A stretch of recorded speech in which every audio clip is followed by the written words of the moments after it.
Today we are going to cover about ratings and not just the score. What are you talking about?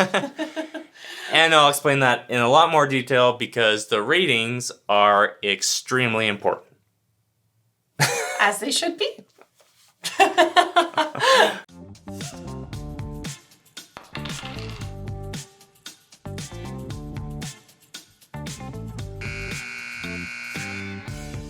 As Canadians, we talk a lot about the score, but not so much about the rating system. Which is funny because the rating system is what controls the score. How I would explain it is think of it like your GPA. Okay. Your score is your GPA. Okay. And what is your GPA for those that may not know? Grade point average. And what is it really, like, what's the point of a grade point average? Oh, just to see how well you're doing in your classes in university? Right. So it's a generalization of how you're doing on all your classes. Correct. All right, so we have the credit score, which is like your GPA. Okay. It's a summary of everything that you're doing in your classes. But your individual grade for each class would be your rating. Does that make sense? Yeah. Okay, so we have the rating broken into two parts. We have a letter, which stands for something, so a letter and a number. But we're going to go through the letter first. If you're looking at TransUnion, Revolving includes both credit cards and lines of credit. Equifax breaks them up. So that's why I have on the screen there R for credit cards and C for LOC, which is just short for line of credit. Got it. So this is secured or unsecured. Secured lines of credit is kind of different, but it affects your score pretty similar. Okay, so we have revolving credit because it goes up and down. That's why it's revolving. Then we have I, which is an installment loan, is what it stands for. But it really includes loans or leases. Okay. Even though there's differences in the real world with leases and loans, when it comes to your credit report, they're the exact same. So everything is just summed up with both Equifax and TransUnion as an I, if you're looking at it. Okay. And then there's M for mortgage. Then we have O, which stands for open. Okay. Some credit cards fall into this category, but most of the time it's your cell phones that you will find in the open category. Okay. All right? Mm-hmm. So the letter represents what type of account it is. And then we have the second part, which is a number, which goes anywhere between 0 and 9.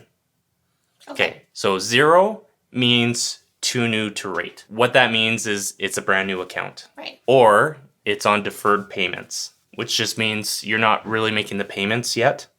So you get some furniture, but it's don't pay for a year. Oh, okay, got it. That can be a deferred payment, and that would show up as a 0 most of the time. Even though so it's around, not making payments, too new to rate, and that lowers the score for the first couple months until it turns into a 1. Okay. Or until you start making the payments. Well, 1 rating is paid as agreed, and that's what the lenders are looking for. That means you're making your payments as agreed upon, you're doing everything right. That's what drives up your score. Okay. All right. The problem is with the ratings is that depending on what type of version of the report, and actually now most versions of the report don't have it on the actual number, but they have it in the notes. Here on the screen are some examples depending on which version of the report you're looking at. Then we have a 2 rating, which basically means you're late.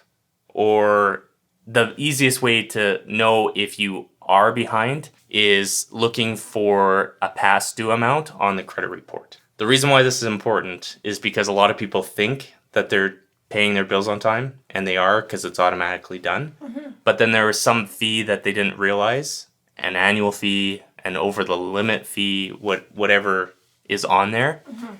And then you're making your monthly payments as scheduled, but because there's an additional fee on there, technically you're past due. And then that plummets the score.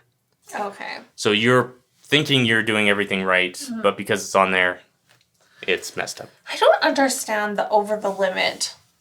Like, if you have a $5,000 credit card, Yes. it should be like, okay, you can't go over $5,000. It should be declined, correct? Yes. Okay, so why are they charging you an over the limit when you only agreed upon $5,000? You'll have to take that up with them because that's just how they do it. And how over can you go? I don't know. Are you trying to No, I'm just wondering. test it? We should do that for research.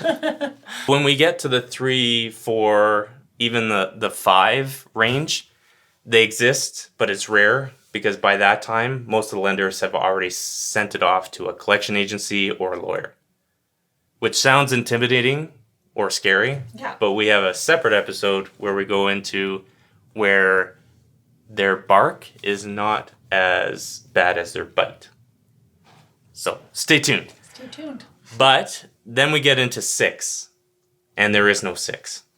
Do you know why? I don't know. Because 6 is afraid of 7. Do you know why? Cause 7, 8, 9. Yes. Wasn't sure if you get that. Oh, I. Little credit humor for you. Oh my gosh. Yes. Ratings plummeted. Then we get into 7, which just means Wait, they're literally there is no 6. Yeah, I did. Just to be clear, there is no 6. So at like credit conventions, do you guys? There is no such thing. Oh. Although I would like to start one. Mm, Who knows? Maybe we'll start a credit conference. that'd be cool. Where would you like it to be? I don't know, somewhere warm. All right, we'll figure that out. Okay. Anyways, but then we get back to a 7, which is So written bad. off. Well, it's bad, but it's where you've made some kind of consolidation agreement, credit counseling, or consumer proposal. Okay. That's where it starts with a 7. But just so you're aware that when you start the payment program with any of those debt programs, you're going to see a 9 first before you see a 7. So the 7 generally doesn't come until after 9. Anyways, we're just getting confusing. 8 is when there's a repossession. If you live in Alberta or BC and you've had your vehicle repossessed in the past, then you will definitely want to check out the resource section or the more info, show notes, whatever, because I'll have a link there on how you could get that balance updated to 0. So just the way that the rules work. Okay. Then when it comes to foreclosure, that also shows up as an 8, but we have a full episode on that. Stay tuned. Why I call it the credit F word. Oh, snap. More credit humor. Got it. Oh. Then we got the 9, which is written off or bankruptcy code. Okay. When it's written off, don't think, hey, I don't have to pay it because it says written off. That just means, once again, the collection agency is coming after you or law. It means that you're written off. Ooh. I don't Should know. get you to say that with some force. You're written off. There you go. You're written off. I think that's it. That's the ratings. Okay. So we got the letter, the number, and what did you learn? I- Sum it up for us. Oh my goodness, I learned that this is extremely boring. Just kidding. Quarter meter, woo! No, I learned that your credit report is not just a number. There's so much to it. I don't even know how to summarize this. I don't want to summarize this. Okay. There's a letter, there's a number, and you don't want your number, and there's no number 6. There you go.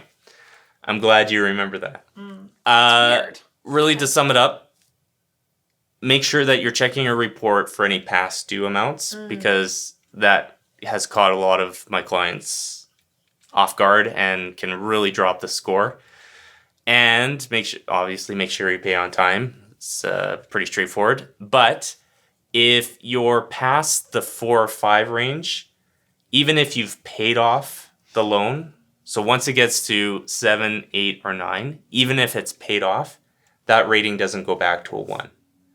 So you want to make sure that you keep on it and don't get past those higher ratings. Otherwise, even if you've paid it off or settled it, it's going to stay on there for 6 years like that. Holy, Yeah. that's so long. So Wait, Once- but then how do you get that off? you don't. You got to wait until it comes off. You just got to wait. So your credit will never improve, or people are just going to like write you off because you're written off. Because you have a 7, 8, or 9. So there are ways to get around it as far as the score really focuses on what's most current. So by putting more good R1s or good current information showing that you can pay on time, that will outweigh the past information. But lenders will see it. So if somebody had a bankruptcy, let's say, and that would give them a 8? A 9. Oh, a 9? Yeah. Okay. 7 years. 6 years. Oh my gosh, I'm sorry. Well, depending on the province, but yeah, we'll get into that, yeah. But 6 years, that's going to stay on their report. Yes. However, after 2 years from completion, they can qualify for best rates and best terms if you watch every single one of these episodes. Oh. Or no. If you know how credit works, you can reestablish and rebuild. Yeah. And depending on what type of lending you're looking for, but even for mortgage financing, 2 years from completion, if you've reestablished correctly. Okay. So although it sounds bad, and it is, lenders will look past it if you know how to rebuild, reestablish. Which we will go through in plenty detail in following episodes. Awesome. We're done. As you're holding back your yawn. I did hold in a yawn. Oh, that was bad. And we're done.